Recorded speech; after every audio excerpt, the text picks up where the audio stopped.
اعوذ باللہ من الشیطان الرجیم بسم اللہ الرحمن الرحیم وقضى ربك ألا تعبدوا إلا إياه وبالوالدين إحسانا إما يبلغن عندك الكبر أحدهما أو كلاهما فلا تقل لهما أف ولا تنهرهما وقل لهما قولا كريما واخفض لهما جناح الذل من الرحمة وقل رب ارحمهما كما ربياني صغيرا آمنت بالله صدق اللہ العظیم۔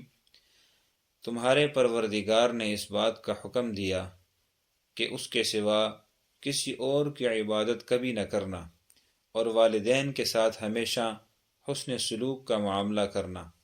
تمہارے ہوتے ہوئے دونوں میں سے کوئی ایک یا دونوں بڑھاپے کی عمر کو پہنچ جائیں تو ان کے سامنے کبھی اف تک نہ کرنا، نہ ہی ان کو ڈانٹنا جھڑکنا، بلکہ ان کے ساتھ ادب و احترام اور نرمی والی گفتگو کرنا، اور عاجزی اور محبت کے ساتھ اپنے آپ کو ان کے سامنے جھکائے رکھنا، اور یوں ان کے لیے ہمیشہ دعا کرتے رہنا کہ یا اللہ، اے پروردگار، ان دونوں پر ایسے ہی رحم فرما جیسے انہوں نے میری بچپن میں پرورش کی۔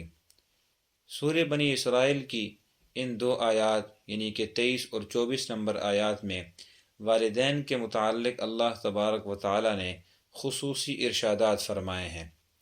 سب سے پہلے فرمایا کہ شرک نہ کرنا، اور دوسرا اہم موضوع یعنی کہ والدین کے ساتھ حسن سلوک کرنا۔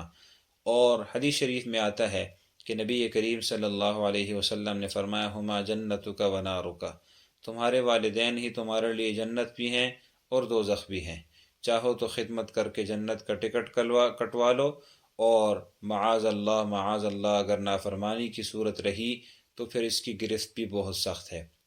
ایک حدیث شریف میں آتا ہے کہ نبی کریم صلی اللہ علیہ وسلم ایک دن ممبر پر چڑھتے ہوئے 3 سیڑھیوں پر 3 دفعہ آمین کہا، اور پوچھنے پر تفصیلاً جو جواب ارشاد فرمایا اس میں سے ایک سیڑھی کے متعلق یوں فرمایا کہ جبرائیل امین نے بددعا فرمائی علیہ السلام کہ وہ آدمی تباہ و برباد ہو کہ جو اپنے والدین میں سے دونوں کو یا ایک کو پالے اور پھر ان کی خدمت کر کے جنت میں نہ جا سکے، یعنی کہ وہ اتنا بدبخت ہے۔ اور آپ علیہ السلام نے اس کے متعلق فرمایا کہ آمین۔ بہرحال حسن سلوک کا معاملہ تو ہمیشہ کرنا ہی چاہیے، لیکن بڑھاپے کی عمر چونکہ یہ بیماری کی عمر ہوتی ہے اور اس کا قرب بچپن کی عمر کے ساتھ زیادہ ہوتا ہے، عادات کے لحاظ سے، بولنے چالنے کے لحاظ سے، محسوس کرنے کے حساب سے، تو اس کے متعلق اللہ تبارک و تعالی نے بھی خصوصی ارشادات فرمائے ہیں۔ سب سے پہلے تو فرمایا کہ ان کے مزاج کا بہت خیال رکھنا ہے۔ کوئی کام کر بھی لو تب بھی اس انداز سے کبھی نہ کرو کہ جس سے انہیں برا محسوس ہو، ان کا دل دکھے۔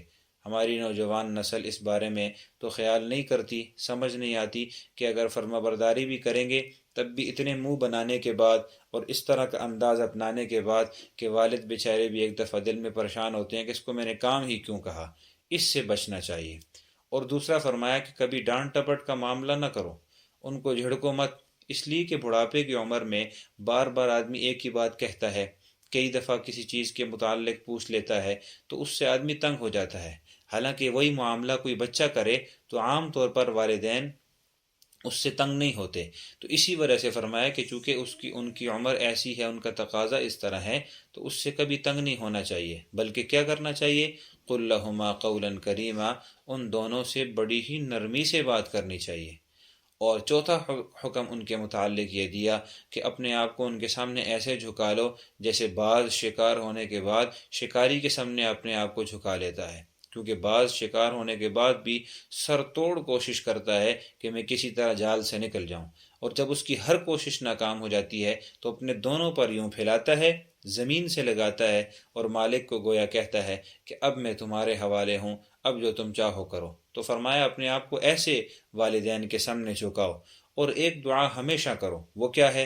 رب ارحمہما کما ربیانی صغیرا، یا اللہ ان دونوں پر ایسے ہی رحم فرما جیسا انہوں نے بچپن میں میری پرورش کی تھی۔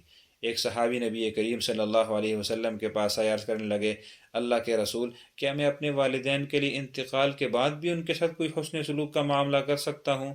آپ علیہ السلام نے فرمایا بالکل، 4 کام کرو۔ سب سے پہلے ان کے جنازے کی نماز، دوسرا کام ان کے لیے دعا اور استغفار، تیسرا کام یہ کہ ان کے وعدوں کو پورا کرو۔ وعدوں کا مطلب یہ ہے کہ یا تو انہوں نے کوئی وصیت کی ہے یا انہوں نے کسی اور سے کوئی وعدے کر رکھے تھے تو اس کا خیال رکھنا۔ اور چوتھے نمبر پر یہ فرمایا کہ ان کے دوستوں کی عزت کرنا اور ایسی صلہ رحمی جو صرف ان کی وجہ سے ہو، یعنی جس میں والدین کا تعلق تھا، اس کا خصوصی خیال رکھنا۔ نبی کریم صلی اللہ علیہ وسلم تو اپنی اہلیہ محترمہ کا بھی اتنا خیال کرتے تھے۔ ام المؤمنین حضرت خدیجہ الکبریٰ رضی اللہ تعالیٰ عنہ کی جو سہیلیاں اور دوستیں تھیں، ان کی وفات کے بعد ان کے حصے بھی ان کے گھروں میں بھیجا کرتے تھے کہ یہ میرے گھر والے کے ساتھ ان کا خصوصی تعلق تھا۔ تو والدین کے متعلق تو ویسے بھی اتنی تاکیدات آئی ہیں، لہٰذا ان کا خیال بھی خصوصی کرنا چاہیے۔ تو یہ 5 احکامات ایسے ہیں جو والدین کی بڑی عمر کے ساتھ جڑے ہیں۔ اور یہ جو دعا ہے رب ارحمہما کما ربیانی صغیرا، یہ ایسی دعا ہے کہ انسان زندگی میں بھی والدین کے لیے کر سکتا ہے اور مرنے کے بعد، یعنی ان کے وفات کے بعد تو ہر نماز کے بعد کرنی چاہیے۔ اور اس کے متعلق ایک حدیث شریف میں آتا ہے کہ جس نے ہر نماز کے بعد والدین کے لیے دعا کی، گویا اس نے اپنے والدین کا شکر ادا کر لیا۔ اور ویسے تو والدین کا کوئی حق ادا کر ہی نہیں سکتا۔ ایک آدمی حضرت عبداللہ ابن عمر رضی اللہ عنہما کے پاس آیا اور کہا کہ میں نے عراق سے اپنی والدہ کو کندھے پر اٹھایا، سارا راستہ کندھے پر اٹھا کر سفر کیا، پھر ان کو عمرہ کروایا، حج کروایا، کیا میں نے اپنی ماں کا حق ادا کر دیا؟ تو حضرت عبداللہ ابن عمر رضی اللہ عنہما نے جواب میں ارشاد فرمایا کہ تو نے تو ابھی اس ایک چکر کا بدلہ بھی نہیں دیا جو تیری والدہ نے تجھے پیٹ میں اٹھانے کی حالت میں تیرا اوپر چکر لگایا تھا۔ تو دوستو تصور کریں کہ والدین کی زندگی کے کتنے حقوق ہیں۔ یہ ایسا موضوع ہے کہ جس پر جتنی تفصیل سے گفتگو کی جا سکتی ہے، جتنے الفاظ کا چناؤ کیا جائے کم سے کم، پھر اس کے باوجود بھی یہ بات بہت طویل ہو سکتی ہے۔ لیکن بات ہے ساری سمجھنے کی کہ والدین کس قدر ہمارے لیے اہم ہیں۔ یہ قرآن ہمیں بتا رہا ہے، احادیث ہمیں بتا رہی ہیں۔ اللہ تعالی ہم سب کو یہ سمجھنے کی اور اس کے مطابق عمل کرنے کی توفیق نصیب فرمائے۔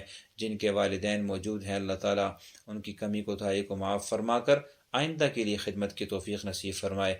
جن کے والدین دنیا سے رخصت ہو چکے ہیں، اللہ تبارک و تعالی ان کو ان کے لیے خصوصی طور پر ایصال ثواب کی توفیق نصیب فرمائے۔